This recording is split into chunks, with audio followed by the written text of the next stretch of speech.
nagkaroon ng time na nawala yung self-worth ko. You know, you have to work to help your husband with the finances, to help prepare finances for your children for their future. Kasi dito sa Pilipinas, pag age mo ng 35, wala na. Para kasing etsapuera ka na. And it feels like hindi ko alam kung paano ko mag-gain yung confidence ko. Pag naging mom na sila, parang nawawala ng career path nila. Kasi na-fed up ako sa sobrang traffic.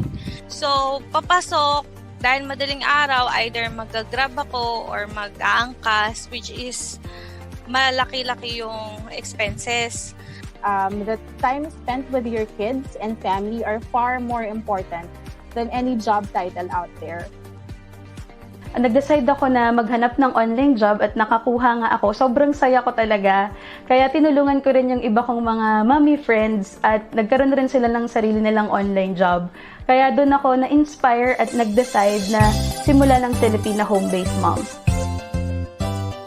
FHMoms community was created for mothers, for single women, for women professionals and entrepreneurs, for women overseas Filipino workers, for differently abled women, and even for young at heart women. FHMoms is a women community. Nung nagsimula yung FHMoms, hindi ko in-expect na ganito ka magiging malaki. Ngayon, meron na kaming more than 250,000 members nationwide. Dati, ang tingin ng mga tao sa amin, community lang. No? Ngayon, social enterprise na kami with different projects na tumutulong sa mga kababaihan. We have free webinars about freelancing, entrepreneurship, parenting, and personal growth. We offer online short courses as well as mastery courses with trainers' 1-year support. We also run a scholarship program and an internship program. We also facilitate charity activities where we are joined by community members as volunteers. Job matching program is something they can also look forward to, as well as e-commerce program. And to celebrate motherhood, we also have online bootcamp for kids. We also have the computer rent-to-own program for members who need assistance in acquiring a computer set. Aspire to be a strong-willed, independent woman. Mas gusto kong maging productive at saka naniniwala ako sa continuous learning. Inspire other women. Everyone was uplifting each other. Everyone was trying to help each other. In this world, you have to be more kind. You have to be more helpful because everyone is fighting their own battles, and you have to understand, you have to empathize, and that is what FHMoms is doing with all the moms out there. Even if you're not a mom, you would feel welcome. Empower each woman to be in their fullest potential. And most importantly, Mommy MK and the team model humility and generosity. Talagang ito yung very evident, which impacted me the most. So it gave me the desire to share freely to others what I learned freely from the FHMoms community. And I've always loved the community, the motive of the community, that is to change the world one mom at a time. Good job, FHMoms. Aspire, inspire, empower. Nothing is stronger than a community of women lifting each other up. To be among women who have genuinely tried to help people. This is something that I feel passionately about, and then this is something that I saw in FHMoms. God is good. Kasi parang naturo sa akin itong FHMoms na pinakita sa akin na kahit nasa bahay ka, kahit nag-aalaga ka ng anak mo, it won't stop na dun ka lang. Yun lang yung pwede mong gawin. Without this community, I'm not here in this situation. So, FHMoms po yung nag-guide and nag-mold sa akin to be the best working at home mom I could ever be. Ang pinakamalaking impact sa FHMoms sa akin is their quote, which is moving forward, giving back. That's the very essence of FHMoms eh. That's what I like about this group kasi we encourage and inspire each other to keep dreaming, to chase our dreams. It's actually a big impact kasi if you are losing hope and wala ka ng gana and all, but because of this page, mapapasana all ka. Dahil sa online job, natupad ko yung mga pangarap ko at Pinakapangarap ko na lang matupad yung pangarap ng lahat ng mga mommies. Huwag tayong titigil na abutin lahat ng mga pangarap natin, masipagan pa natin, at huwag tayong susuko. Kaya kung feeling nyo hindi kayo techie, feeling nyo hindi pasok ang edad nyo para dito sa online freelancing, huwag nyong iisipin yon kasi sobrang daming opportunities ang pwedeng ibigay sa inyo online. At nandito ang Filipina Home-Based Moms para suportahan kayo. Para sa mga naghahanap ng online job at gusto ring matuto pagdating sa online business, you can join Filipina Home-Based Moms Facebook group. My name is MK Bertulfo, CEO and founder of Filipina Home-Based Moms, and our goal is to change lives one mom at a time.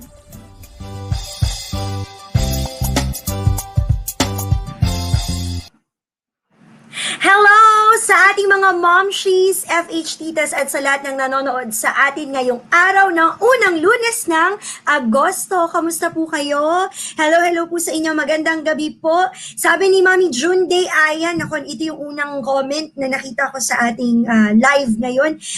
Sabi niya, watching, inaabangan ko po talaga ito. Nako, Mami June Day, sana po ay wag pong kakalimutan ding i-share ang video na ito. Itag ang inyong mga kaibigan, your loved ones sa ating comment section below para naman lahat tayo ay ikaw ang mas matututo ngayong araw na ito, pati na rin ang iyong mga kamars. Ayan. Meron din tayo, good evening po, watching from Marikina City na si Mami Evelyn Obilio Manansala. Hello. Kapitbahay ko pala to si Mami Evelyn. Magandang gabi po sa inyong lahat. Kumusta po kayo mga mami? Sana po ay ito. Mula pa po sa CDO, Cagayan de Oro, si Ma'am Kat Lakbayan. Ma'am, maraming salamat po sa panonood. Kamusta po kayo dyan sa CDO? Sana naman po ay mabuti po kayo. Stay safe and stay healthy po. Si Ma'am Jinri na mula sa Caloocan City. Hello. Ayan, meron pa tayo. Watching from work. Naku, napakasipag naman to ni Mami Sabrina Datu. Kagaya ng kapatid niyang si Mami Sherry, napakasipag din. Hello, good evening po sa inyong lahat. Meron pa ba tayong pabati? Hello po sa inyo. Meron akong nakikita dito na sabi ni Facebook user, nice, Sir Luis is in the house. Watch this webinar, mga mommies. Madaming matututunan. Ako din. I am very excited talaga for tonight. Ayan, meron pa ba tayo? Watching from...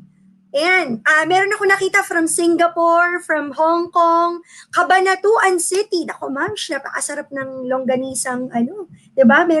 Merong longganisa sa... Ayan, meron din from Maramag, Bukidnon. Ano kaya temperature ngayon sa Bukidnon na may matamis na pinya? From Valenzuela, si Mami Carla Martinez. Meron pa watching from Israel.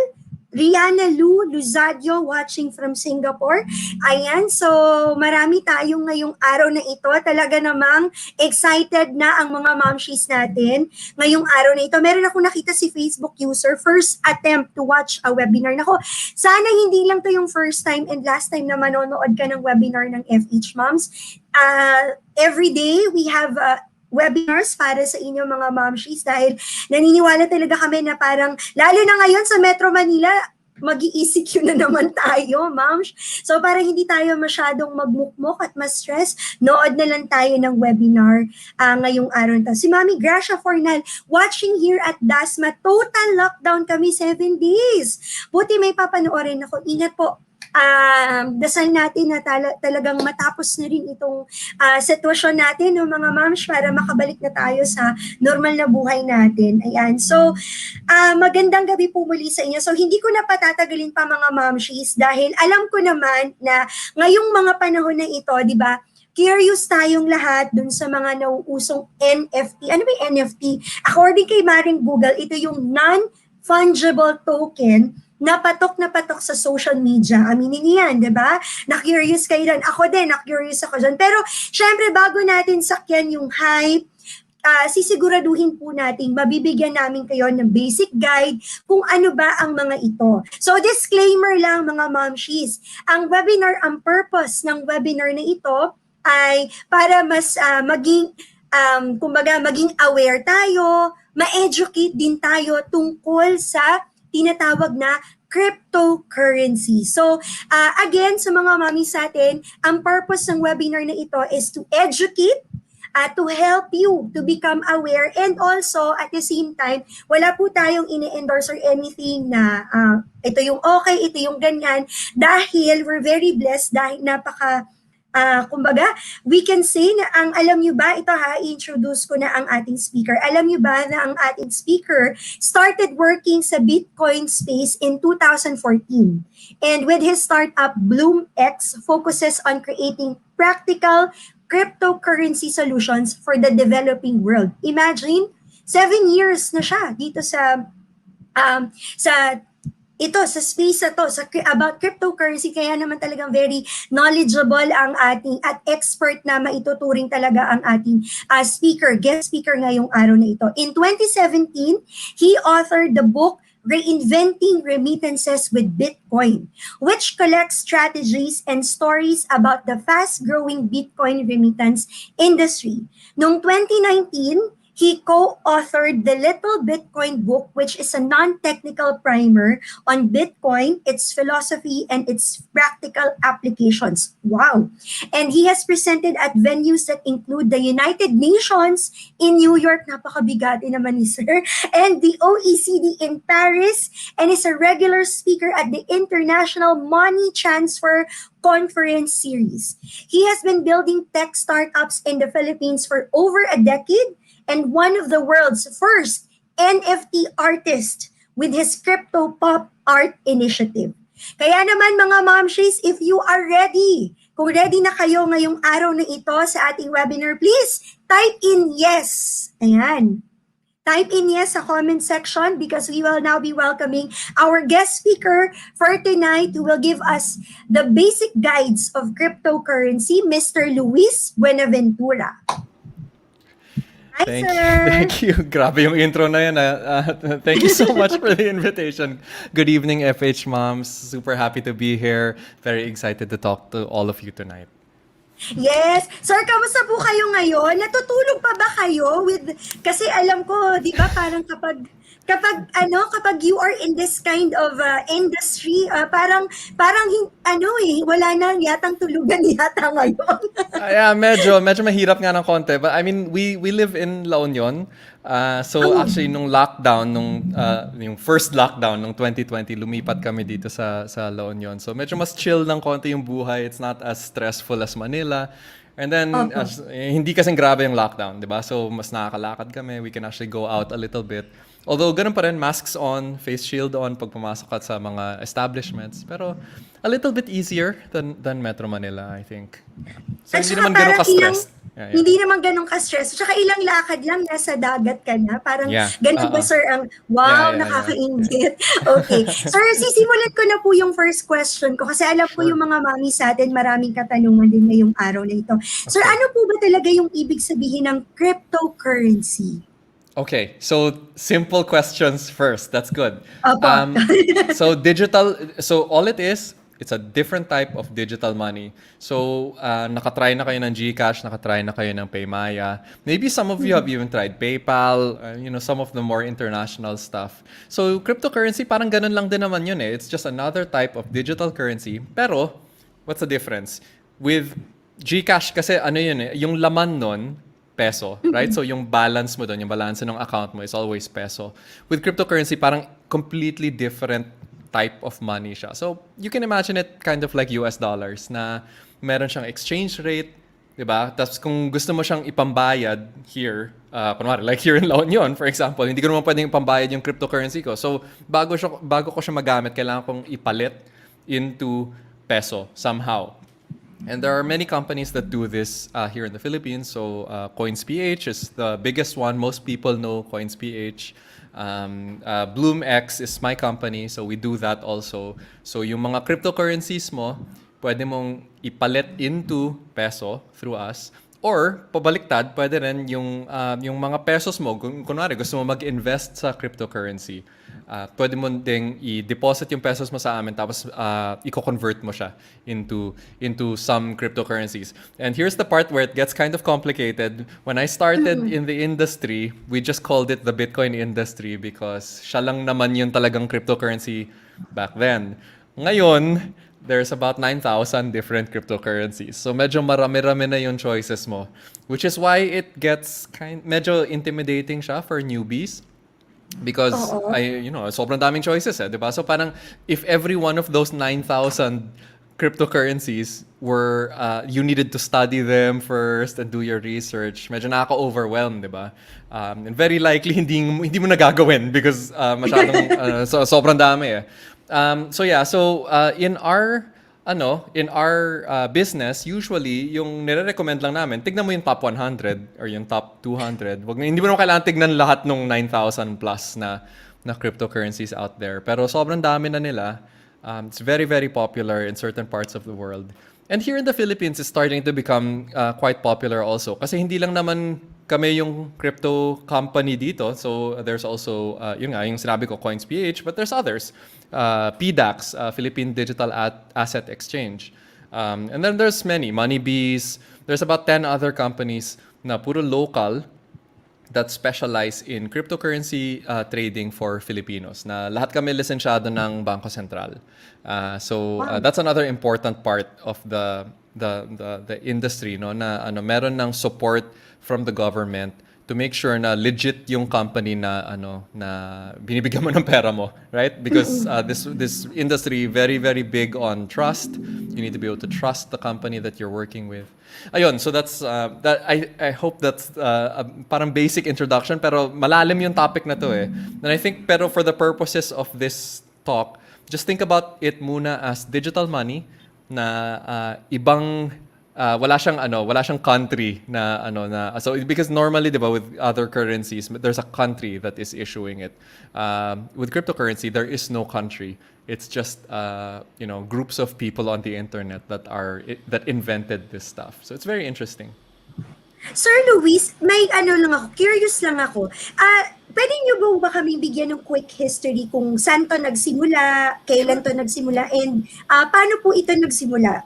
Yeah, sure. Sige. So the first one was Bitcoin. That was the world's first cryptocurrency. 2009 siya na-invent. The reason why they invented it was because money is not good.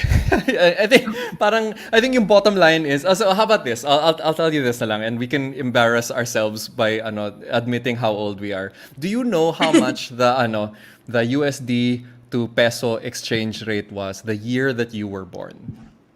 Do you have any estimate? So I'll tell you. So I was born in 1981. So I'm 40 years old. And at the time, the exchange rate for $1 US dollar was 7 pesos. Okay? So do you know what it is right now? It's roughly about 50, diba? Nasa 50 siya, right? So what happened since 1981 and 2021? Many things, but generally speaking, if you just want to think about it parang big picture, the Philippine economy got worse, right? So humina siya against the US dollar. So pababa, right, yung value niya. Kasi ang nangyayari dyan is every year, parami ng na pesos yung kailangan mong ipalit in order to get the same $1, right? So from 7 pesos, naging 50 pesos siya. And on average, it's going up. It's getting worse by about 25% per decade. So it's not great, right? So hindi lang yung Philippines yung ganon. Almost every other country is suffering from the same thing. Over time, humihina yung economy nila. There's many different reasons for that. But one of the core ideas is that maybe it's because humans are just not good at managing monetary policy. What is monetary policy? So ito yung mga policy ng Bangko Sentral. This is how we're going to manage the peso in circulation. This is how we're going to adjust the interest rates. Ito medyo banking terms na eh. So maybe baka this is too much jargon. But the idea is that there's always been a human behind all of the decisions of inflation, interest rates, lending, all of those things. So maybe the solution is to remove the humans. Maybe we should think about how you can create money that doesn't require humans to manage it. And that's how Bitcoin was created. So parang dinesign yung Bitcoin from the start na kaya siyang basically it will survive on its own without human interference. So hindi siya kailangan, wala siyang inflation, wala siyang interest, none of those things. And the idea was, this is an experiment, an economic experiment to see if it is possible to design a better kind of money that has no connection with a country or a government or even an organization. So that's how Bitcoin started. That was the problem it was trying to solve. And in 2009, when it first launched, you could buy something like 1,000 Bitcoins for less than $1. So if you know what the price of Bitcoin is right now, it's one Bitcoin is something like $40,000 or 2 million pesos. No? So nag-umpisa siya na it was basically worth nothing. And now it's worth 2 million pesos per Bitcoin. And what does that mean? Well, it means that there is a big market that is very excited, very supportive of this new type of money. I mean, obviously, hindi naman siya, it's not for everyone, no? It's a little complicated to learn and all of those things. Pero there's a big enough audience for it na, yung price niya has gone up since 2009 by basically a unbelievable amount, no? So yun. So I think that's the basic history of it. Wow! Parang nakita ko nga sa BloomX, kasi visit ko siya last time. Parang nasa around 1.9 to, 2 million yung sa Bitcoin, and then may iba't iba pa. So, yung po bang list, yung meron ako nakita is yung Bitcoin, Ethereum, yun po ba yung iba't ibang klase ng cryptocurrency?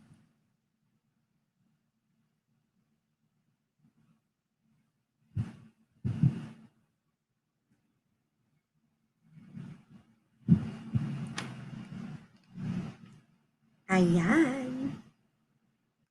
There you go.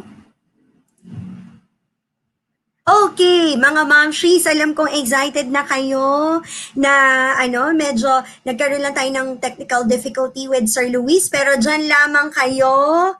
At alam kong yung ibang mga momshies natin talaga namang may mga questions na alam kong marami sa atin talaga na gustong matuto tungkol sa cryptocurrency. And hopefully this will not be the first and last, pero susubukan natin na magkaroon tayo ng series of webinars tungkol dito para again, disclaimer lang mga momshies, ang purpose po ng webinar natin is to educate all of us to become aware kung ano ba tong cryptocurrency kasi this is something na, diba? Parang napapanahon talaga. Ayan. So, magandang pag-usapan din natin sa ating webinars ngayong araw na ito. Ayun, nakala ko ako yung nag-hang. Okay, so nag-pause din ako kanina. Yan. Okay, so magbabasa tayo muna ng mga, if you have questions, message nyo lang dyan, comment nyo lang dyan. We will try to answer your questions. Okay. Answer your questions. Mamaya, susubukan nating tanungin si Sir Luis tungkol dun sa mga katanungan po ninyo. Ayan. So, meron ba sa ating mga mommies na gumagamit na ng Bitcoin or cryptocurrency? So, pwede nyo ring i-comment yan, ha? Ayan. Okay. So sabi ni Jang Samidan, ito sabi ni Mami June Day Aya, gusto ko to. DYOR, do your own research before investing. Oo, totoo yan. Totoo. I agree with that. Mas okay pa rin kasi, diba aminin natin, sa Philippines kasi, parang ang daming mga kababayan natin na kumbaga nasisilaw dun sa quick rich scheme or investment, parang ganyan, 'di ba? So mas mabuti na po talaga na alangin po muna natin, we ask the experts kumbaga, kasi mas okay pa rin na na ang tatanungin natin is yung talagang nandito na sa industry na to, sa ganitong kumbaga sa space na ito for quite a long time already, hindi yung sa kunyari kunyari sa kaibigan, kasi minsan kasi may ito baka lang pasintabi lang po, hindi ko sure, pero base experience ko pag kunyari minsan pag tatanungin mo kunyari kakilala or kaibigan, syempre may bias yan, lalo na kung kunyari is siya user siya ng ganito or nag-i-invest siya sa ganito.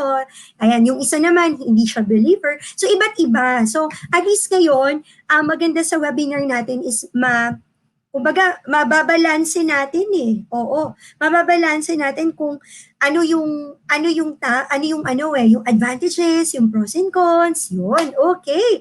So, ayan, sabi ni Mami Cici Abad, only invest what you are willing to lose. Okay. Oo, basa pa tayo ng ibang. Sabi nung isang mami, kung kita po ba comment ko, Mami Donalyn, yes po. Ang sabi ng isang mami, kung makakakuha daw po ba siya ng free webinar certificate. Mami Neri, yung mga free webinars natin, wala po tayong certificate. Pero, kapag po nabasa namin yung inyo pong questions or inyo pong takeaways, magkakaroon po kayo ng free skill success courses. Ayan. So, I guess pwede muna tayong mag-ad break para sa mga momshies natin. Kasi alam nyo ba, magsisimula na ngayong August 2, ang August batch ng ating mastery courses. At ilang araw lang ay hintayin po ninyo, lalo na yung mga gusto pong mag-enroll sa ating mastery courses for September batch. Magbubukas na po yan, ilang araw lang po. So, panoorin muna natin yung ating ad break. At pagbalik po natin, we will try also to read again your questions, your comments. At hihintayin natin si Sir Luis. Diyan lamang po kayo ha, tutok po kayo. Let's watch this quick video. Panoorin natin.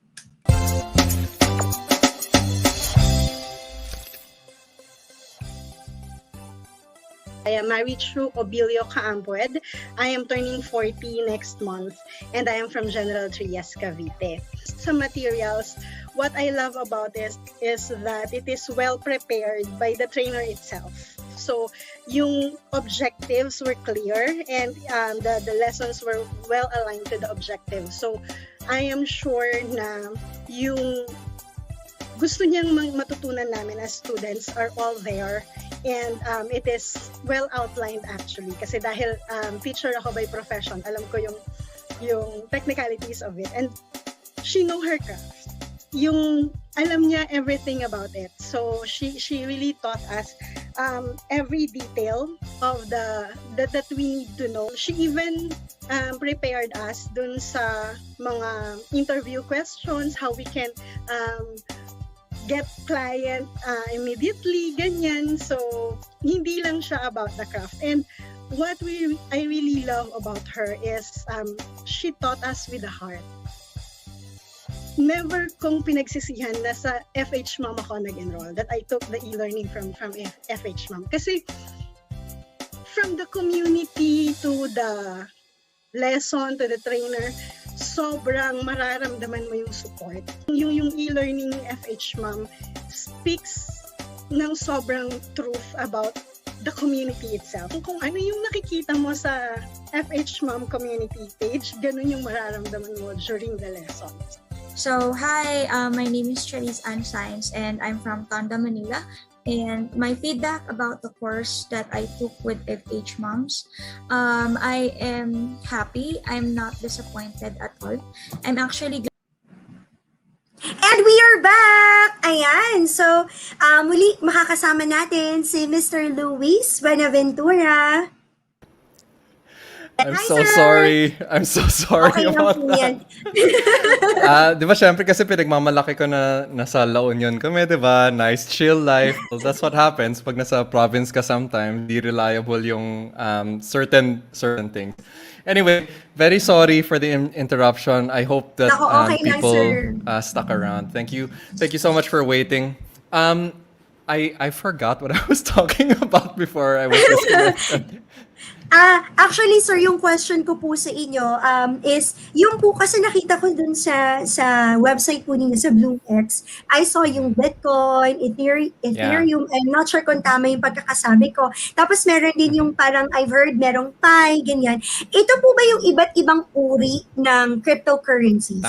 Tama. So, sa BloomX, 250 yung cryptocurrencies na sinusupport namin. So, ibig sabihin, pwede kang, yung pag nag-deposit ka ng pesos with BloomX, pwede mo ipalit yung pesos na yun to any of those 250 different cryptocurrencies. Yeah, that's exactly correct. Oh, okay. Wow. So, ibig sabihin ba, as a CEO and co-founder, as a co-founder ng BloomX also, ano siya, parang kumbaga, nag-ano kayo, finilter nyo na out of 9,000 yung mga, yung different cryptocurrencies. Oh, Correct. wow. Correct. Okay. Pero almost every day, Yes, may sir. nadadagdag dyan eh. Hindi siya, it's not just actually medyo more than 250 na siya ngayon. So 250 yung sinasabi namin sa site, pero actually nadadagdagan yun almost a few of them every week yung dinadagdag namin. Kasi maraming ginagawa. Like honestly, there's at least 4 new cryptocurrencies every day na nila-launch. Wow! Na hindi naman natin kailangan i-support lahat yun, obviously, because, for many of them, hindi naman relevant sa Pilipino. So, yeah. Pero marami-rami pa rin. Even the ones na medyo finilter na namin, medyo marami pa rin. Ang dami mong pagpipilian, no? So, ito lang, sir. For example, kasi kagaya ko na, kunyari, beginner. Tapos siguro may mga momshies tayo na gustong sumubok pa lang sa cryptocurrency. Kasi kanina nabanggit nyo na parang pwedeng mag-exchange from peso to cryptocurrency and cryptocurrency to peso. So, can you tell us po more about it, kung paano po yung magiging sistema niya tungkol sa cryptocurrency? Sure. So pag login mo dun sa website ng BloomX, makikita mo agad na na nandito yung parang listahan ng lahat ng mga cryptocurrencies na sinasupport namin. So from there pa lang, pwede ka na mag-decide alin ba dito yung gusto ko. Most first-timers, usually either Bitcoin or Ethereum yung pipiliin nila. So Bitcoin is the oldest one and Ethereum is technically the most popular one. Siya yung pinakamaraming gumagamit. So, makikita mo yung mga price nila dun eh. And maybe the most important thing I can tell you right now is you don't have to buy one whole Bitcoin. So, hindi naman namin na-expect na yung mga newbies na mag-i-invest sa cryptocurrency, 2 million agad yung babagsak nila, no? So, actually, we almost don't have any customers who trade na ganong kalaki. Actually, most of our customers, yung average nila is only about 10,000 pesos. So, yung cryptocurrency naman kasi, kaya mo siyang i-divide to very, very small amounts. So, kunwari, kung bibili ka ng 10,000 pesos worth of Bitcoin, you will have something like 3 0 tas 5. Sorry. 3 0 tas 5. That is how much Bitcoin you would receive. Kung bibili ka ng 10,000 pesos of Ethereum, what you would get is 0.1 Ethereum. Kasi nasa 100,000 pesos yung Ethereum ngayon eh. But just because parang fraction yung binili mo, doesn't mean it's not valuable. You can still do things even with small amounts of cryptocurrency. So usually, the first-timers will only buy 1,000 pesos worth, 2,000 pesos worth. Wala lang, they'll just hold it. They'll wait for the price to go up. So these are what we call passive investments. No? Wala ka namang gagawin in order for the price of Bitcoin to go up. Hintayin mo lang siya. So para na rin siyang savings account. Kasi parang nag-invest ka sa Bitcoin, nag-invest ka sa Ethereum, hindi mo gagalawin yung pera na yon until medyo tumaas na yung price. Of course, 'di ba? Kasi kung pinalit mo ulit into peso na mas mababa yung exchange rate, di lugi ka. Right? So what you want is iintayin mo na medyo tumaas na ng konti yung price before you sell your investment. So sa amin mo rin gagawin yon. So kunwari, for examples lang para lang mas ma-visualize natin. So let's say na today bumili ka ng Ethereum and it was 100,000 pesos yung rate niya. Let's say you just put 0.1 lang for easy math. So 10,000 pesos yung ginastos mo. Let's say that a few months from now, dumoble yung price ng Ethereum. From 100,000 naging 200,000 na yung rate niya. So, ano mangyayari dun sa point 1 mo? So, yung point 1 mo, it used to be worth 10,000 pesos. Now, it's worth 20,000 pesos. So, pag binalik mo sa Bloom yon, or actually, hindi mo naman nilabas sa Bloom, so it's still in Bloom, pwede mo siyang ibenta or i-convert back into pesos through our website also. So, ngayon, instead of yung 0.1 Ethereum mo, mawawala na yun dun sa account balance mo, magiging 20,000 pesos naman siya. What can you do with your 20,000 pesos? Well, pwede mo siyang i-withdraw. Withdraw mo siya sa GCash mo, sa Union Bank, whatever your bank is. So, you can withdraw it. Or, pwede mo rin siyang pambili ng iba pang cryptocurrency if you want to continue investing, right? Or if you actually wanted to just keep holding Ethereum, you can do that also. Wala namang ano yun, wala namang limitation yun, wala ring time limit. So you can do whatever you want in terms of like kung gaano katagal mo siya hawakan or when i-convert. Okay.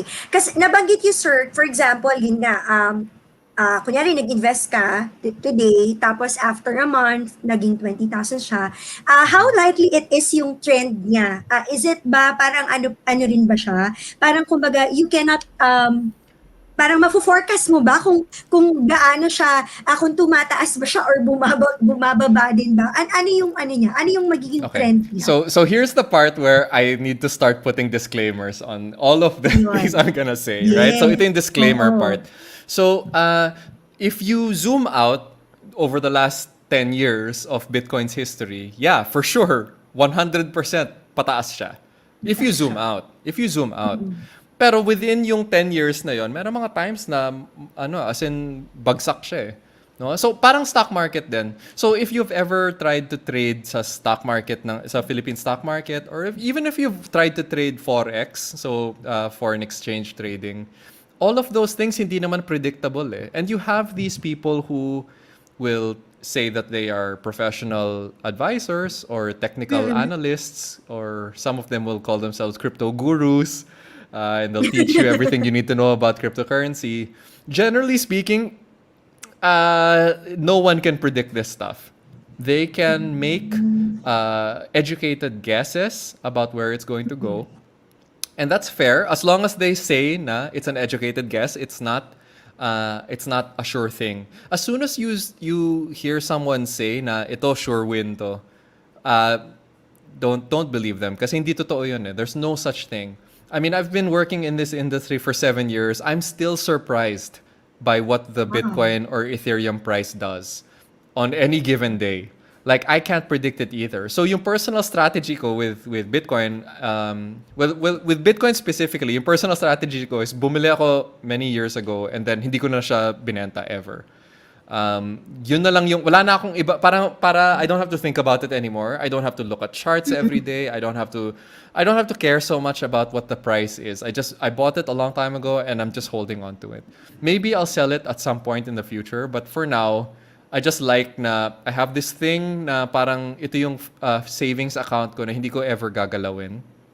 And a lot of people treat Bitcoin that way. They just hold it for a really long time and then they won't sell it until like siguro mga 5 years later or something like that. And generally speaking, kung ganong kahaba kasi yung holding time mo for cryptocurrency, there's a very good chance na natataas nga siya in that time frame. Now, of course, let's not forget that I did say na may disclaimers lahat yon, 'di ba? Na hindi siya sigurado. All I can tell you is that it seems to have lots of potential. I mean, I've certainly dedicated my career to it. My company is yun yung primary focus. Actually, yun lang yung sole focus ng company namin. Just the trading of cryptocurrencies specifically for the Philippine market. Yun lang yung ginagawa namin. So we're betting that that this is going to be big, and so far naman it's been pretty good for us. Okay. Sir, ito, alam ko marami ding magtatanong to ng mga nanonood sa atin tonight. Ang tanong po, Sir Luis, is safe po ba na mag-invest sa cryptocurrency at gaano po ito ka-secure? Kasi yun yung karamihang tanong ng iba, no? Lalo na kapag kunyari, lalo na, di ba sa atin naman sa Pilipinas, ang daming naglilipanan na talagang, should I say, yung kunyari mga quick rich scam, mga ganyan, 'di ba? So mga ganon. Yeah. So ano ba yung ano po yung how safe it is it na mag-invest and gaano po ka-secure ito? Okay, sige. So let's do the safe part first. Kasi Opo. there's going to be a lot of confusion kasi about what I'm about to say next. Let's just say that there are a lot of scams out there, especially in the crypto universe. No, so in this space, there are many scams, many Ponzi schemes, yung mga ganon, they're basically just there to steal your money from you. Why is that? Well, because it's easy. Because there's so much jargon, there's these secret words and stuff like that makes it very confusing. So the average person cannot tell the difference between a legit company and a scam. And because of that, ang daming scammers. And if you look at the yung mga yung mga public service yung mga public notices ng SEC of the Philippines. Every month, meron silang bagong scam na they're warning the public about. Kasi ang dami eh. There's so many of them. So that's the first thing you need to know. How do you protect yourself from this? Well, that's why there is licensing and regulations. That's why the Bangko Sentral has a license for crypto companies. That's why, if you're going to buy, you buy it from, it doesn't even have to be Bloom, by the way. Just make sure that you buy it from a licensed company. So it can be CoinsPH, it can be PDAX, it can be Moneybees.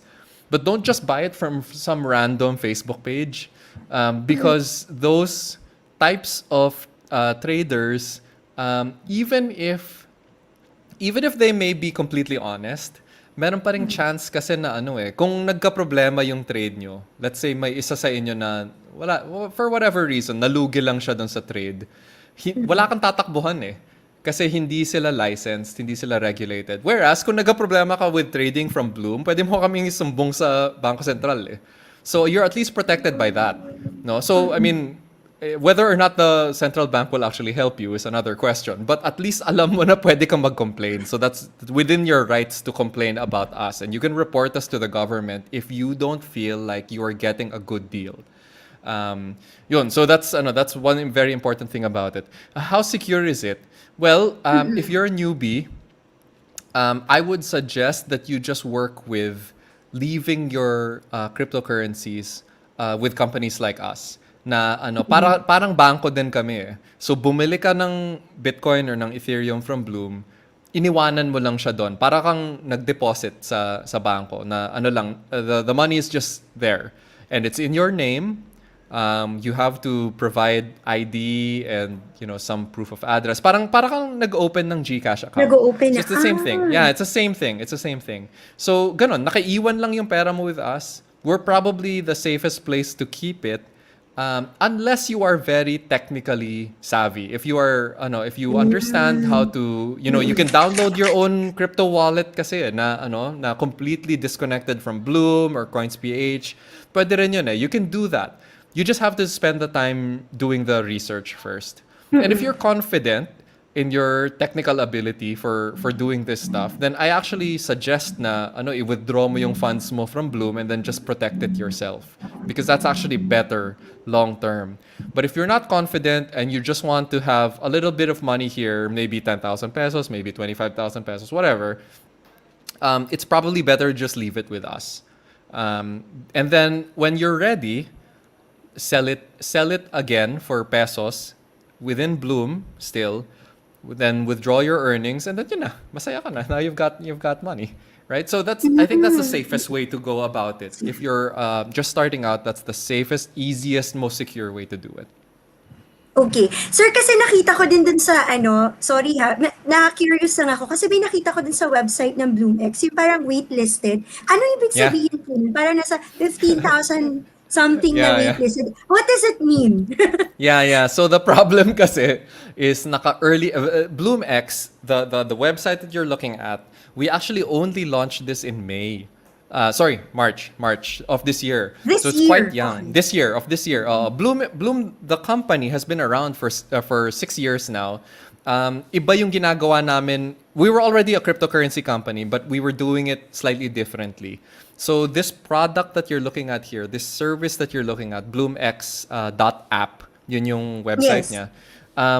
That's new. That's very, very new. So we're doing what we call an early access phase na parang soft launch, right? Parang soft launch lang, soft opening, where you have to put your email address in the wait list, and then a little bit at a time we invite people to come in. So it's kind of like a restaurant na parang hindi pa kami open to the general public. We're just bringing a few users on just to make sure everything is stable, everything is secure. And generally speaking, wala naman danger kind of working with us even in this early phase, but we're being extra careful. We want to be sure that the system is completely stable. So all of the customers that are currently using BloomX, all of them were invited by us through the wait list, and then they all are using and transacting with BloomX on the understanding na pag may nakita silang bug or may nakita silang error, whatever, they have to report it kasi parang yun yung contribution nila to the platform to make the platform better. So it's part of your responsibility as an early access user to tell us about what the bug was and explain how you found it and all of those things para maayos namin agad. And you're helping make the platform stronger or more stable for the rest of the population pag naging open to the general public na siya. Wow, okay. So I am last two questions na lang galing po sa akin, sir, kasi ang dami na po nating nare-receive na mga questions sa comment section. So parang sasabog na po siya. Okay. So sir, as a crypto entrepreneur, ano po yung sa tingin niyo yung advantages and disadvantages ng cryptocurrency?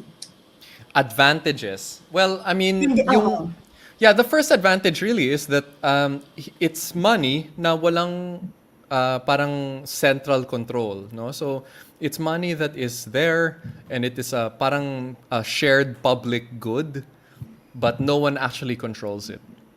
And if you're the type of person who has some hesitation about our government or any government, it might not be a bad idea to have, parang alternatives. I'm not saying that you should change all of your peso savings into Bitcoin or Ethereum or any of those things. I'm just saying that it might be a good idea to have some alternatives just in case the Philippine peso continues to do badly.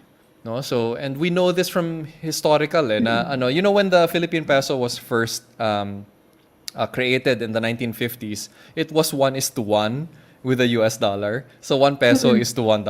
Now it's 50 pesos to $1. So it's not doing well. And I think that with things like inflation, we know that very specific example for 2021, no? So the Bangko Sentral said na yung inflation rate for 2021 is going to be 4.5%. So sabihin na natin 5%. What does that mean? So that means na yung 100 pesos sa bulsa mo ngayon, by next year it will buy you only 95 pesos worth of food because 5% yung nawala dun sa value niya. So for whatever things you're buying with your 100 pesos, bigas or bananas or whatever, so the buying power of the peso is going down, especially during the lockdown. Because so many businesses are shutting down, so many people are unemployed. The economy is starting to go down even faster than normal. Normally, it's not 5%, it's more like 2.5%. Yun yung normal na inflation rate ng Philippine peso. So ayun, that's what I'm saying. I think we need alternatives. That's the primary advantage of cryptocurrency. Kasi yung presyo ng cryptocurrency it's not connected to any particular economy. It's just floating, which means now you have an alternative. What's the biggest disadvantage? Probably the part where it's complicated and there are a lot of words to learn. You're not gonna be able to get into this without doing some homework. And like I used to have a Facebook live stream every Tuesday night during the lockdown. So that it was called the Bloomcast. So it was me and my co-founders in Bloom, and then we would talk about the news, about cryptocurrencies. We'd try to teach people how to use this stuff. Ganon. It was okay. Medyo nakakapagod siya gawin every week. I'm sure you probably know what that feels like. But yung I think what we learned from that was that there's still so many people out there who have no idea how to even get started. Yes. And I'd really like to be able to. The reason why I love doing parang interviews like this is because I feel like I can reach different types of people. The problem with our own show, the Bloomcast, the people that were watching it were already crypto aware. They were already users of crypto. So alam na nila eh, 'di ba? So I don't have to teach them how the basics of getting started with it. And I think I'm more interested in doing that right now, yung helping kind of the average person learn about this stuff safely. I think that's more important at this stage. Wow. Grabe. Sir, actually, I am learning a lot. Ang dami ko nang nasulat sa notebook ko ngayon. Wow. Okay. Sa mga mommies natin, mommies, dapat meron kayong mga sinusulat. This is something na talagang maganda nating matutunan, lalo na kagaya natin na hindi pa ganun ka-aware in terms of the terminologies and how it works. Sobrang okay itong webinar natin ngayon. So, Sir Luis, before we go to the Q&A, ang aking question na lang po sa inyo, ano yung pwede ninyong maging advice or message dun sa, lalo na sa FHMoms, sa isang mommy community na interesadong mag-umpisa sa crypto investment? Okay, so this is the part where I show you my cap. So I will do this and hopefully mag-focus siya. I hope you can read that. So my cap says, don't trust, verify. And this is the motto of cryptocurrencies. What that means is just because you saw some guy on Facebook live stream telling you that cryptocurrencies are a good investment doesn't mean you should believe him. What you should do is you should verify it for yourself. Do your research, do your homework. I think that there's a lot to learn out there. And I personally believe that it's worth learning. Because even if your decision is that maybe cryptocurrency is not for me, pala, if that's your decision, that's fine. But at least you tried to learn it. And I think that is more important than two other things. No, one is you just blindly started investing in cryptocurrency without understanding it. That's pretty bad.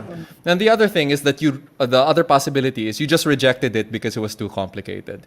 It's not that complicated, but you have to be patient with yourself. And again, yun nga, just because you saw some guy on Facebook live stream talking about this very passionately does not mean that you should get into it now. So verify it. That's why I keep wearing this cap, even though it's very old now. So that's a very important motto in the crypto space. Grabe. Ito sir, kasi sisimulan na natin yung mga questions para marami po tayong marami po tayong masagot. Sige. First question natin mula kay Mommy Angeli Tanchonco. Hi Sir Luis, my client is into promoting crypto, lalo na yung soon to be launched pa lang, kaya this webinar is so helpful. Most people po is investing in new projects kasi mabilis po tumaas kahit pre-launch pa lang. Why do people prefer high projects than the stable ones like Bitcoin and Ethereum? Is it okay po ba to hold the coin for a long term until lumaki siya? Wow, very nice. Yeah. Nice okay. question. So this got hard. The questions got hard very quickly. Okay. So sige. So let me try to answer the first part. Why do people prefer hype projects? Actually, I think you've already figured it out. Mas mabilis talaga tumaas yung price niya. However, mabilis nga tumaas yung price, mabilis din bumagsak. And I think what you will find is maraming nasusunog from being parang na-addict masyado dun sa yung pataas yung price ng isang investment nila. And then they forget na a price can't just keep going up forever.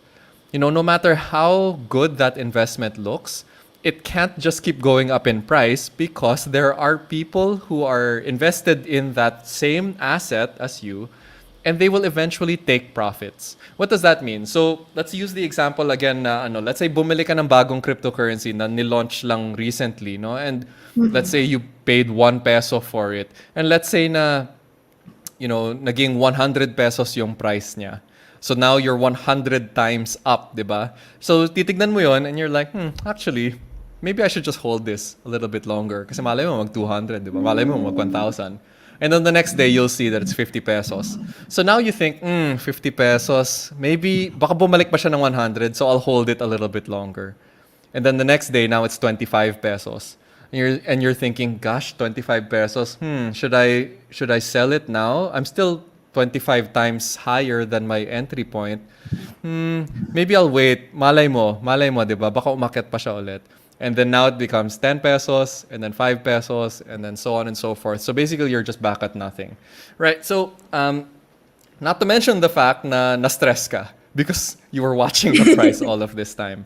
So, what's the lesson to be learned in that? That's basically the story of every young cryptocurrency.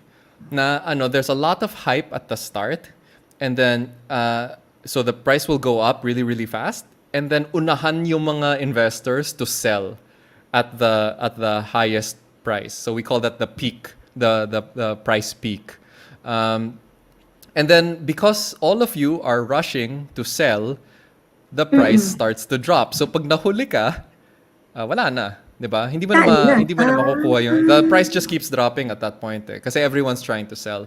So this is another, by the way, I'm not saying that, I'm sorry, I forgot the name of the person who was asking the question, pero I'm not saying that young cryptocurrencies are not worth investing in.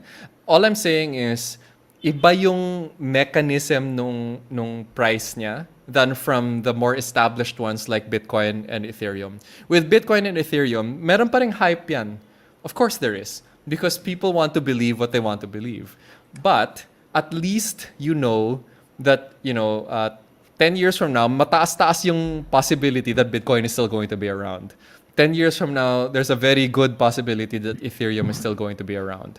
With the cryptocurrency that was just launched this month, hindi ganun kataas yung chances niya to be honest. Because like I said, every day, four new cryptocurrencies are being made, right? So there's always a new one to be excited about.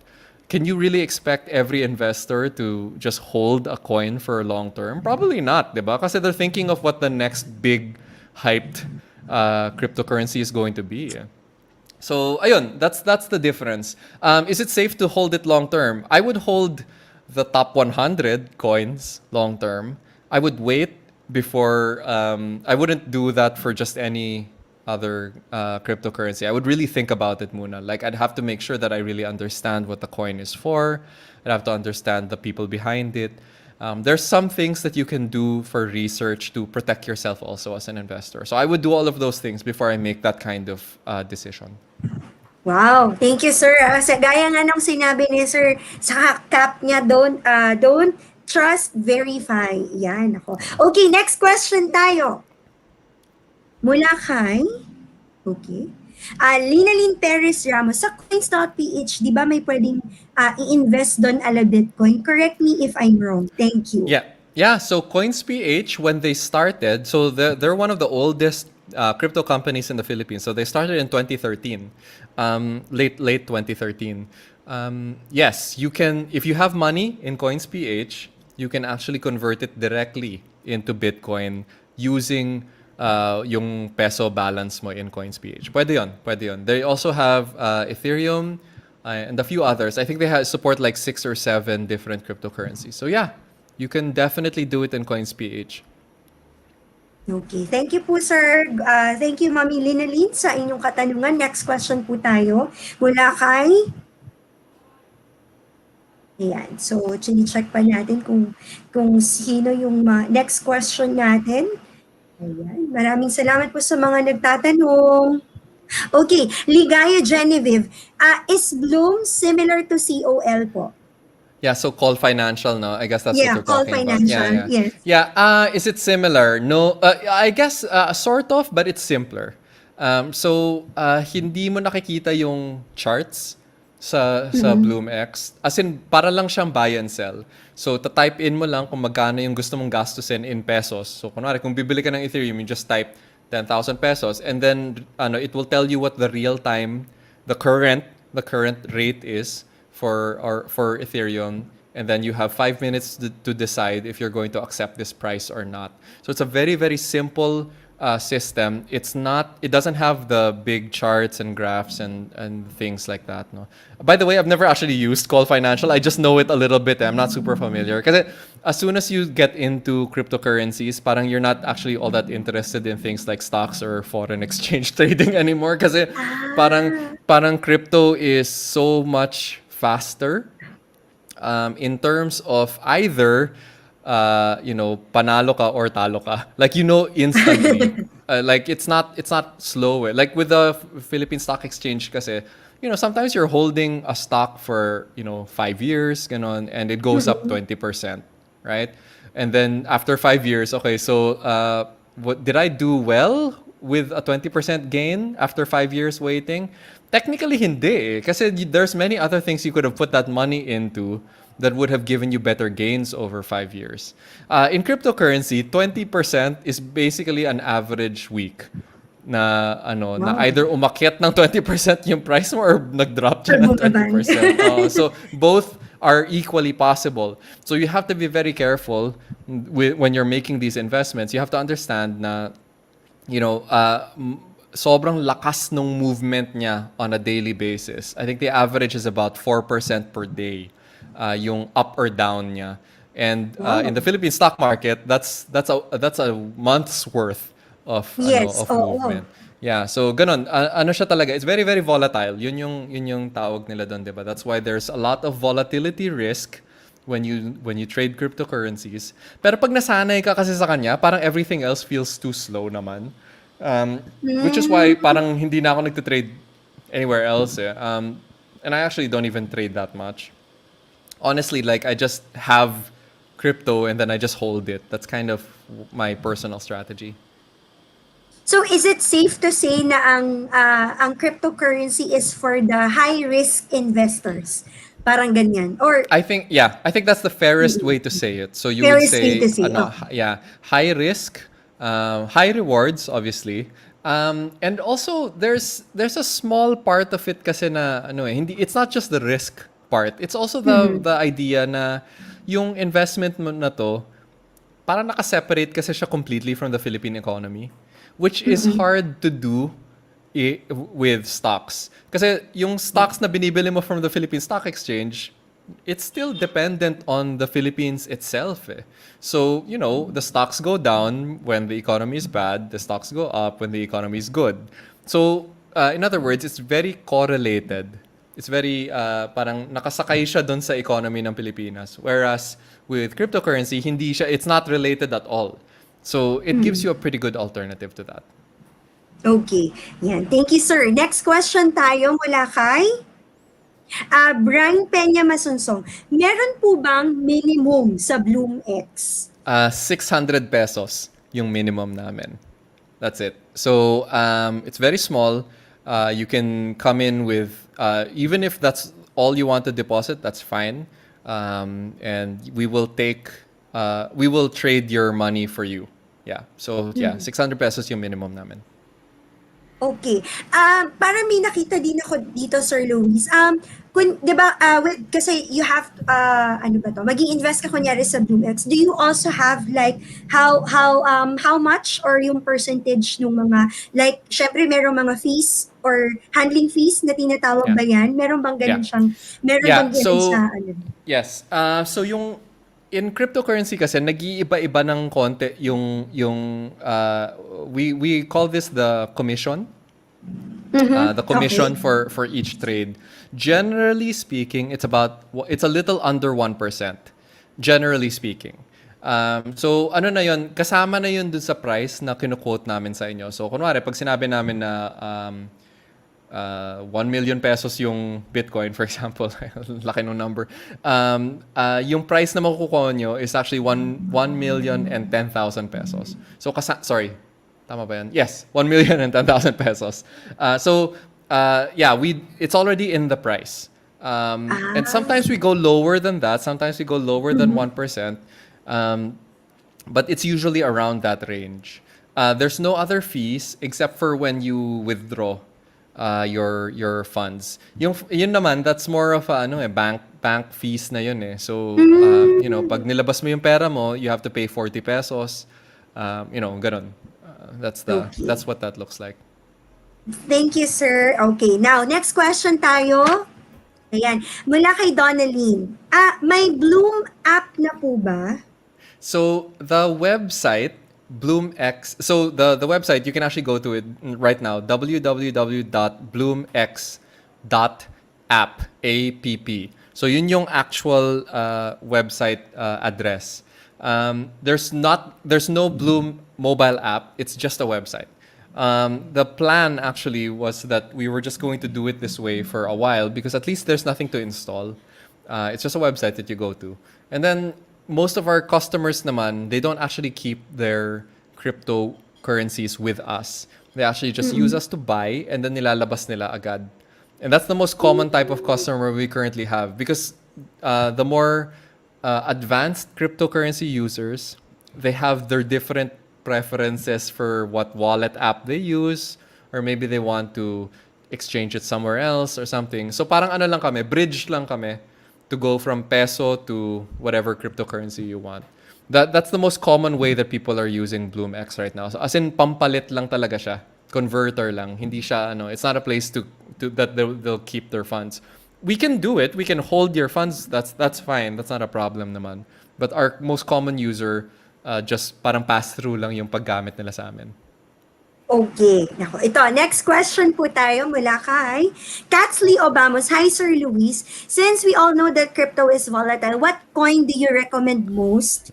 And parang nahirapan yata si Sir Luis ito, Ma'am Shi. And what to consider in investing in that certain crypto? Parang Okay. yata si Ma'am Shi kanina. Okay. Yeah, Sir. well, to be completely fair, I have to say that the safest crypto investments that you can currently make are probably either Bitcoin or Ethereum or both. And the reason why is because I said it earlier, no? Bitcoin is the oldest, so it's the one that's been around for the longest. And then Ethereum naman is the most popular. So I think that is probably the safest two investments that you can make. The thing is, whenever we always try to avoid making direct recommendations because so firstly, walang there's no such thing as a professional financial advisor for cryptocurrencies.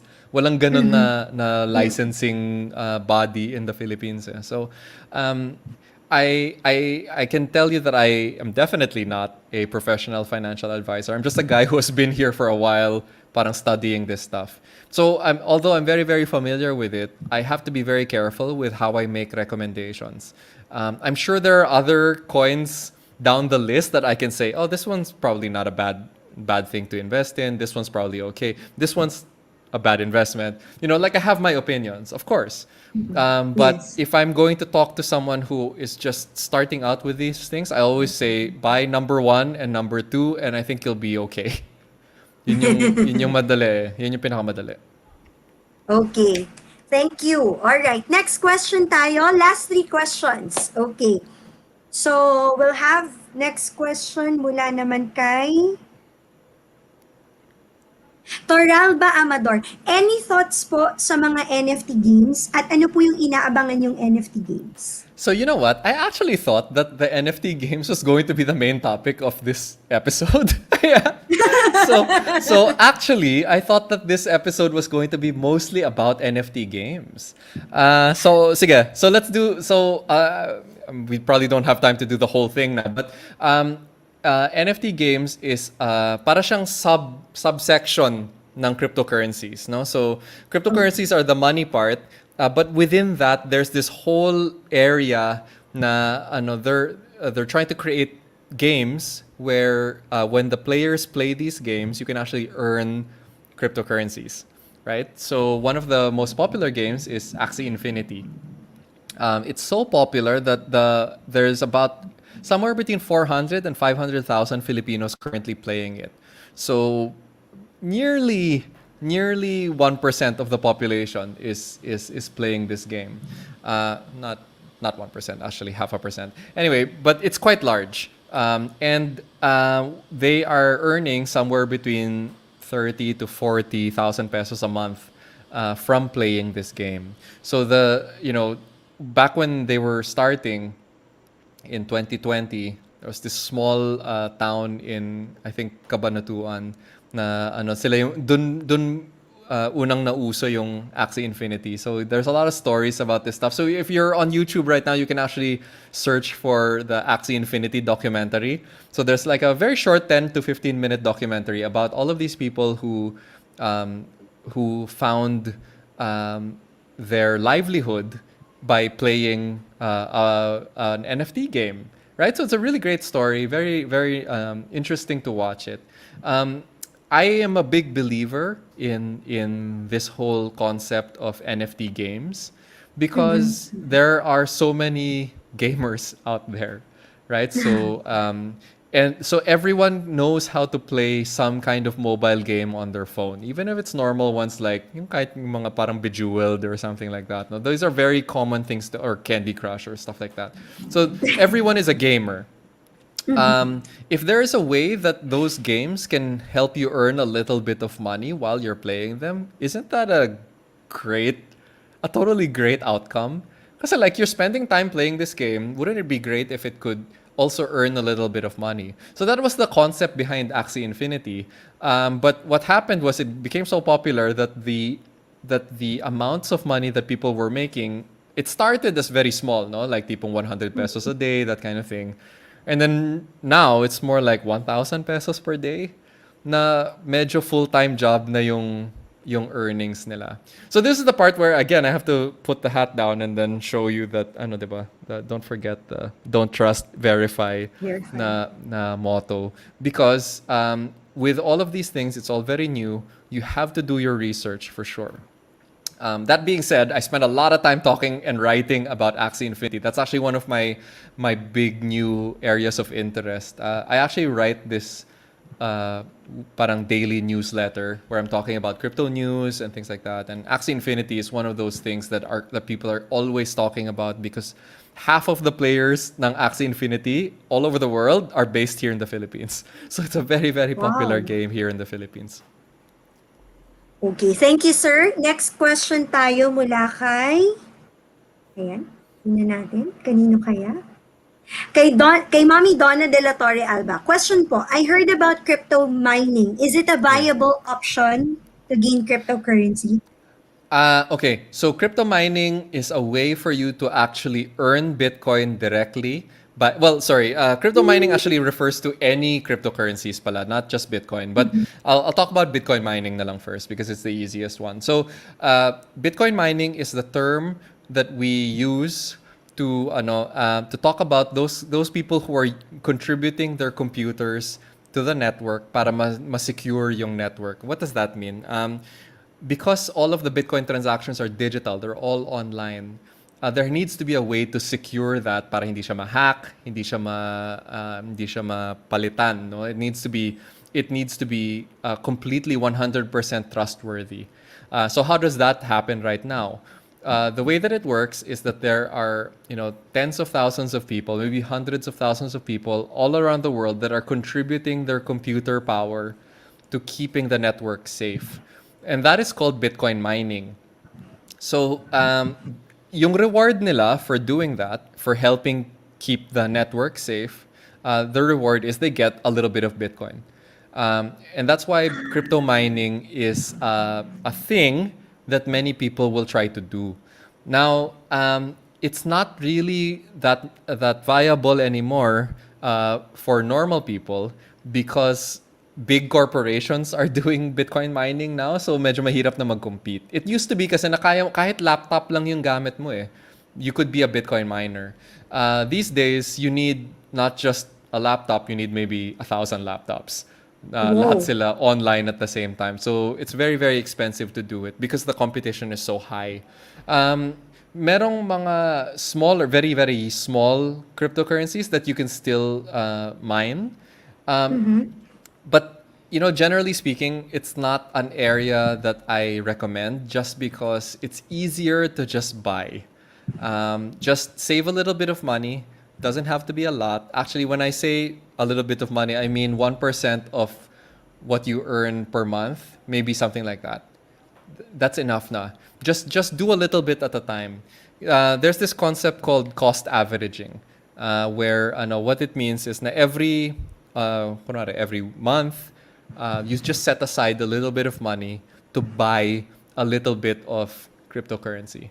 So, kunwari, whatever 1% of your earnings are, right? So, if it's 500 pesos, then fine, that's fine.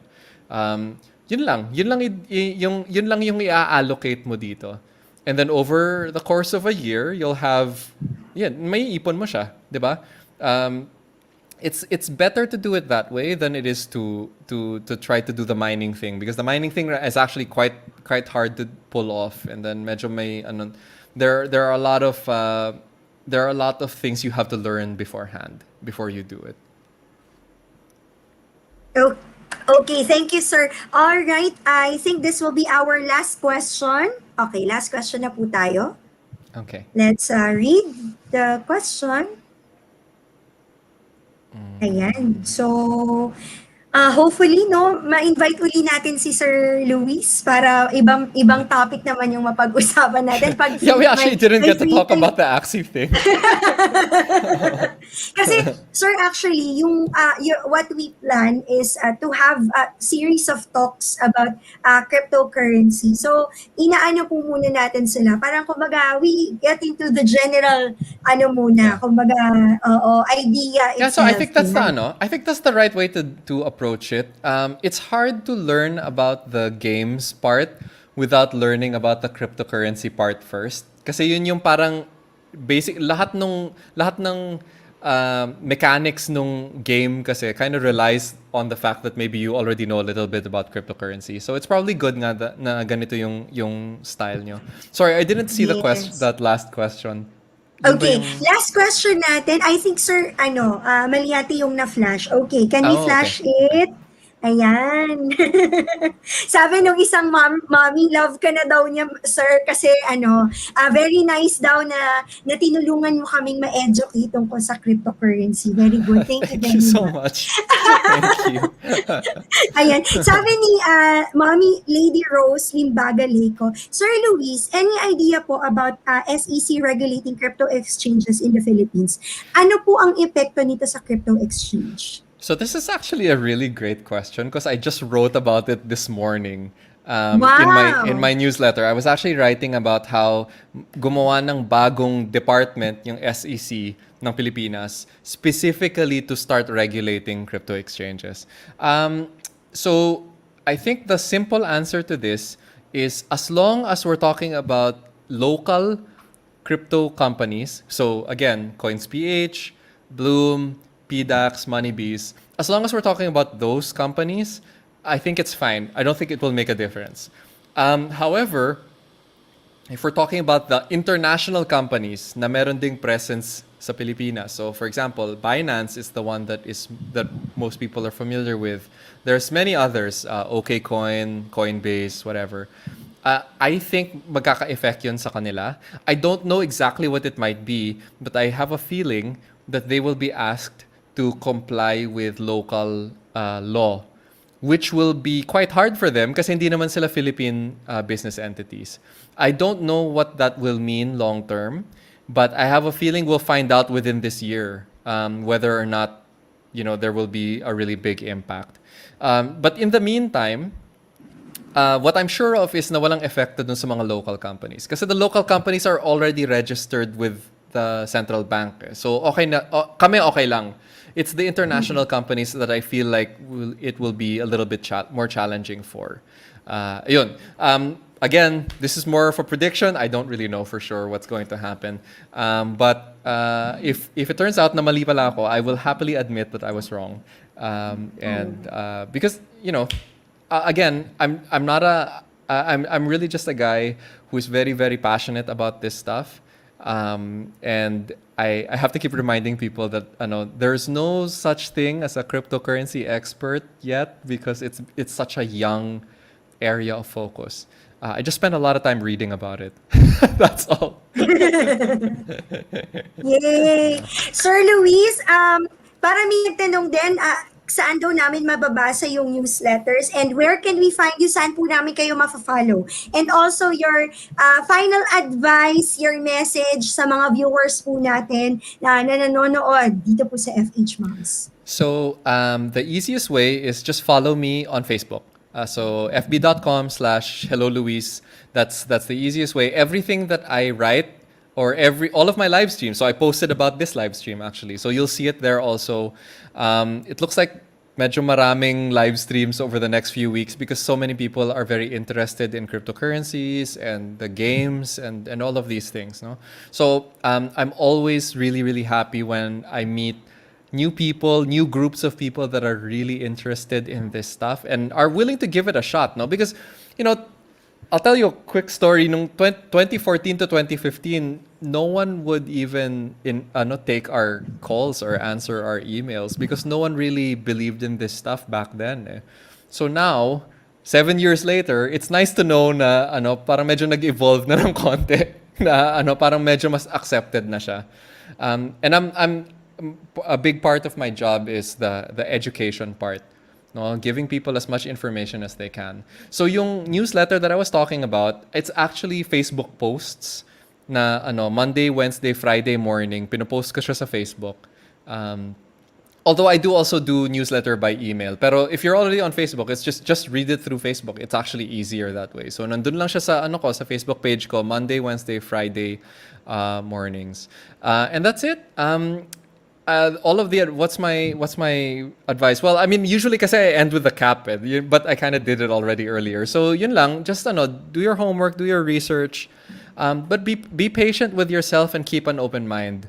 This is a very new space, and I'd like to think that parang the most well-known crypto personalities here in the Philippines, most of them, I would say almost 100% of them are out there. They're trying to help educate people. They're trying to keep people safe while they explore cryptocurrencies for the first time. And you just need to find those people. And if I can help point you in the right direction, then I feel like I've already done my job. So thank you so much for the time. I'm so sorry for the disconnection problem earlier. Okay lang yun, sir. Province life, I guess. I don't know. But yeah, thank you so much. This is great. Like, I really had a lot of fun. And I hope you invite me back to talk about other stuff. We can even go deeper into the cryptocurrency world. Sana daw po may part 2, Sir Luis. Nice. Thank you. Yay! Maraming salamat, sir, and we look forward to talk to you again very soon or next time po kapag free po kayo ulit. Maraming salamat. Have a great night po. Bye! Thank you. Good night. Good night. That is Sir Luis Buenaventura. Maraming salamat po. Sa mga momshies natin, part 2 please. Yes, we'll try na schedule natin yan mga momshies. Marami ba kayong natutunan tonight? Ako, ang dami kong natutunan. Kaya naman, I'd like to ask your takeaways for tonight kasi bibigyan namin kayo ng free skill success courses and we'll try to read your takeaways ngayong araw na ito. Ayan. Maraming salamat sa mga mommies natin. Sabi ni Mami Brian Peña Masonsong, salamat po for the enlightenment. Ooh, yeah, oo. Naniniwala talaga ako na before you enter, sabi ni Facebook user, late na ako, hindi ko man lang naabutan. Oo, naniniwala ko yung lagi, do your own research. Bago ka pumasok sa isang gusto mong pag-i-investan or anything na gusto mong gawin, do your own research. Kailangan mo muna siyang aralin, balansihin yung advantages and disadvantages. At yun nga, kung ikaw yung nag-i-invest, you're a risk taker, go ahead, diba? Parang ganun eh. So, iba-iba talaga. Iba-iba po talaga tayo ng paniniwala. But again, disclaimer lang po sa mga mommies natin.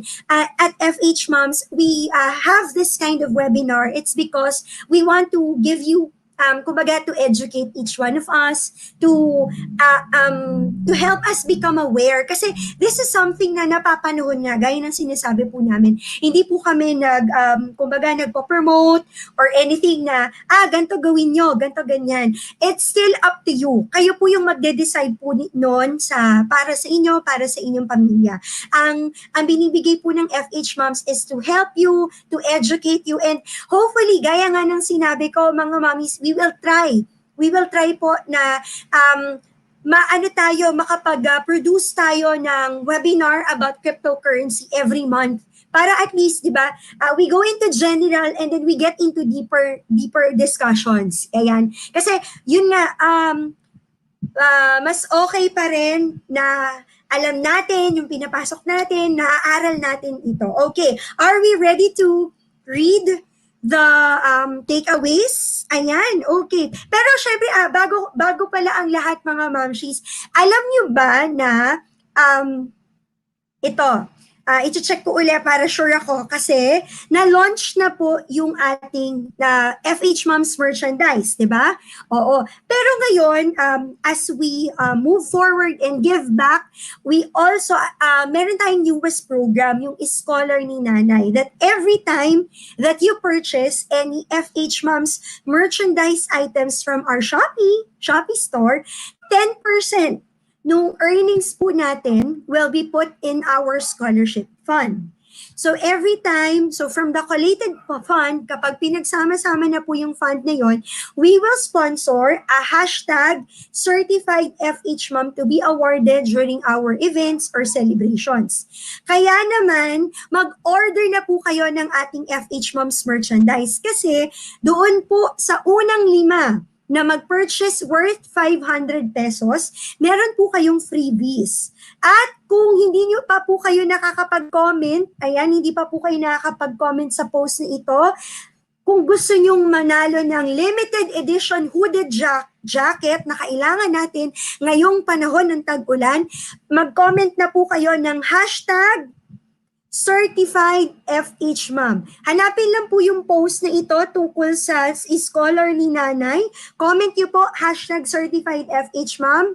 At meron pong mananalo ng limited edition hooded jacket. Again, dun sa mga mommies natin, first 5 na mag-order worth 500 pesos, kuha po kayo ng freebies. At syempre, mas pinabongga na po ngayon na dahil mas meron na po tayong iba't ibang bundles na mas pinasulit, kumbaga, at saka meron po naabot kaya ang halaga ng mga bundles natin. Kaya naman sa mga momshies natin, kung hindi nyo pa po nakikita hindi nyo pa na-visit yung ating Shopee store, nako, visit niyo na at i-add to cart at i-check out niyo na ang ating FH Moms merchandise. Oo, Mami Lynn, doon po kayo mag-hashtag certified FH Mom doon sa post about Scholar ni Nanay. Okay, ito na, magbabasa na po tayo ng mga takeaways. Go! Mula kay Mami Josephine Arevalo, thank you Sir Luis and FH Moms for giving us the knowledge about Bitcoins that I thought before is just kind of a scam. Knowing it's also permitted by Bangko Sentral, so it's really a legit business. Okay, maraming salamat Mami Josephine Arevalo. Okay, maraming salamat po. Next. Okay, next takeaway po tayo. Ayan. Mula kay Mami Jonna de la Peña, I love this topic. Ayan, sana po ay marami kayong natutunan tonight, mga momshies. And hopefully, madugtungan uli yung ating, yung pag-uusapan natin ngayon. Mula kay Mami Marivic B. Morte, very informative po. Thanks. Salamat din po. Marivic B. Morte. Congratulations po sa inyo. Okay, next po tayo. Ayan. Do we still have more? Okay, mula kay Facebook user, sayang walang pangalan. Amazing! Wow, amazing talaga. Thank you po. Okay. Mula kay Daniel De Vera, Mamshi, ang dami ko pang gustong malaman about cryptocurrency. Sana may kasunod pa ito. Yes, definitely. May kasunod pa po ito. Iyaano lang natin siya. Kumbaga, i-schedule lang natin at bibigyan pag-iisipan ng events team at saka ng volunteers team kung ano pa yung susunod ng mga topics natin. Yes, definitely, Mami Daniel, meron po. Salamat po sa inyo. Okay, next po tayo. Do we still have more? More takeaways? Ayan. Naghahanap pa ang ating mga ang ating mga moderators. At gusto ko pong pasalamatan yung mga momshies natin na sumuporta, nanood from the launching up to the closing program ng FHMoms Learn from Home School Fair. So this week, yung pong mga winners natin ay makakatanggap po kayo ng email. So, hintay-hintay lang po mga momshies, inaayos na po natin yan. At kung paano nyo po matatanggap ang inyong mga papremyo. Yan. Mula uli kay Mami Josephine Arevalo, my takeaways for tonight is before ka po talaga mag-invest, educate yourself first. Know the pros and cons because in investment, it's a gamble. You might win and you might lose. Okay, tama. Alright, next po tayo. Ayan, si Mami Shannon Kate Redondo Espiritu. Pag-aralin mabuti, alamin at check background ng company bago mag-invest. Higit sa lahat, never mangutang para may pang-invest. It's a good alternative, but it's risky. Invest wisely. Naku, napakaganda naman ng takeaway ni Mami Shannon Kate Redondo Espiritu. Maraming salamat po. Next po tayo. Mula kay Mami Regine Malazarte. Super helpful tong webinar. Hoping for part 2. Ang galing ng speaker. Oo, ang galing mag-explain ni Sir Luis, no? Parang ako as a beginner and hindi aware dun sa tungkol sa cryptocurrency, ang sarap pakinggan na meron kang na-educate ka sa ganitong bagay. Parang tinatry, in-explain niya in layman's term. Ayan. So, hindi dudugo yung mga ilong natin, ganyan. So, maraming salamat, Mami Regine Malazarte. Mami Regine Malazarte. Okay, mula kay Mami Elma Peralta. Thank you, Sir Luis. Mas makakapag-ingat pag meron konting alam. Tama naman po. Maraming salamat, Mami Elma Peralta. Okay, do we still have more? Okay, mula kay Jubilin Aison. Thank you for all the information about cryptocurrency. At the end of the day, it's up to us to decide kung mag-take tayo ng risk. Research. Ay, gusto ko tong take away ni Mami Jubilin Aison. Maraming salamat po. At meron pa po ba tayo? Okay, last na po daw yan. Alright. Yes, nako, ang dami nating natutunan ngayon. Yun nga, hopefully hindi lang ito yung first and last, pero meron pa tayong part 2. Mabilis lang na takeaway para sa akin is, ito gusto kong i-echo to kasi nakita ko, ito rin yung naiisip ko. Sabi ni Mami Zenet Rowelyn Ochavo, this could be another basket where we can put our eggs to be diversified. But then again, risk what we can afford to lose. Research is the key. Yon. Ang sabi nga, 'di ba, merong belief na sabi nung isang popular quotation na don't put all your eggs in one basket. So if you have the capacity to invest, try to invest in different options. Wag lang ilalagay sa isang sa isang investment lang. Pwede mo siya, it's better to invest sa different kinds na meron ka. Na ni-research mo, pinag-aralan mo, ganyan. Tapos na talagang bago mo sinimulan, talagang pinag-isipan mo mabuti na kung if ever ba na hindi, kunyari, hindi mabalik, kumbaga walang ROI, okay lang sa'yo. Walang masama, hindi ka makaka-feel ng guilty. Ayan. This is a good, I'm not saying, it's an alternative for all of us na pwede natin i-consider. But at the end of the day, we are still adults that we need to do our own research. We need to study, we need to learn the pros and cons and weigh it kung kaya ba ng puso mo na are you that an investor who would take risk or ikaw yung gusto mo sa safe side lang. Always ask yourself. Lahat naman, gaya nga nung sabi kanina, pag nag-invest ka, make sure na sarili mong pera, inipon mo siya, save a little bit of your money, hindi siya yung parang inutang mo lang. Kasi at least, hindi ka mag-worry kung matalo ka man or hindi bumalik sa'yo, okay lang. Kasi mo yun, sarili mong pera, wala kang pinagkakautangan. So, again, yun lang yung natin. Disclaimer uli, mga momshies, we have this kinds of webinars because we want you to educate, to be aware of what cryptocurrency is. But at the end of the day, it is still your option. It's still your decision. Kung gusto mo siyang i-consider o hindi. It's still up to you, mga momshies. Kaya naman sana po ay marami tayong natutunan ngayong araw na ito at sana po meron pa tayong mga susunod na webinars about this para mas marami tayong matutunan at ang ganda, no? Napakaganda ng webinar natin ngayong araw na ito. Very, very informative. So again, ako po ang inyong Mommy Ruf sa ngalan po ni Mommy MK. Maraming salamat po. This August, marami po kayong ilo-look forward na mga webinars.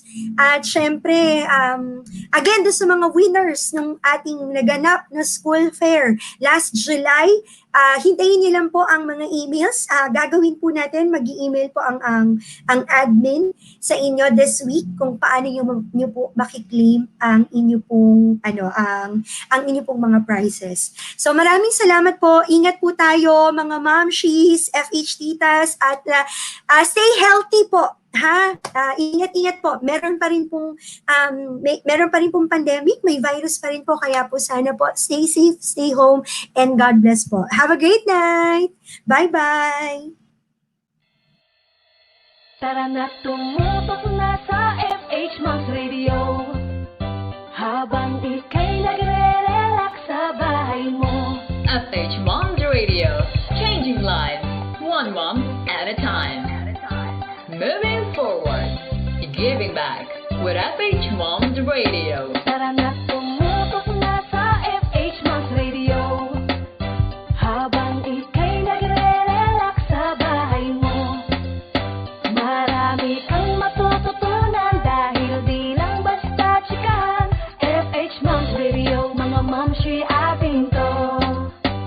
Tara na mga momshi, mami, nanay o mama, andito na ang FHMoms na makakasama. Ang online radio na magbibigay advice at mga kwento na siguradong mapapanice. Ito ay hindi lang basta mga chikahan. Andito sila upang ikaw ay gabayan, turuan ng mga tips sa paghahanap buhay at maging isa ka sa successful na nanay. O diba? Kaya saan ka pa? Basta ikaw ay momshi, dito bida ka. FHMoms Radio number 1. Ito ang online radio ng sangkanan na yan. Di ka lang basta nanay, ikaw ay super nanay. Para sa pamilya ang lahat ay iaalay. Lahat ibibigay, lahat ay kayang gawin ng iyong pagiging nanay, lalo pang palakasin. FHMoms Radio. Tara na, tumutok na sa FHMoms Radio. Habang ika'y nagre-relax sa bahay mo. Marami kang matututunan dahil di lang basta chikahan. FHMoms Radio, mga momshi ating to.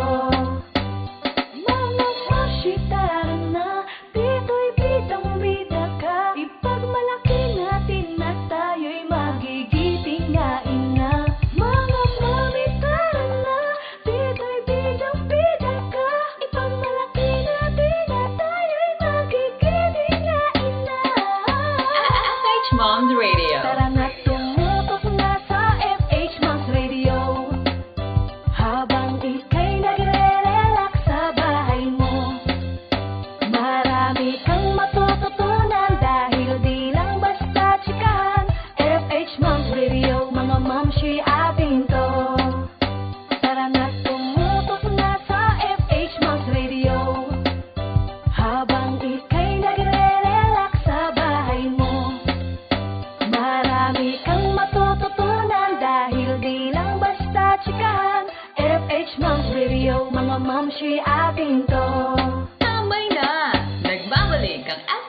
Moms Radio.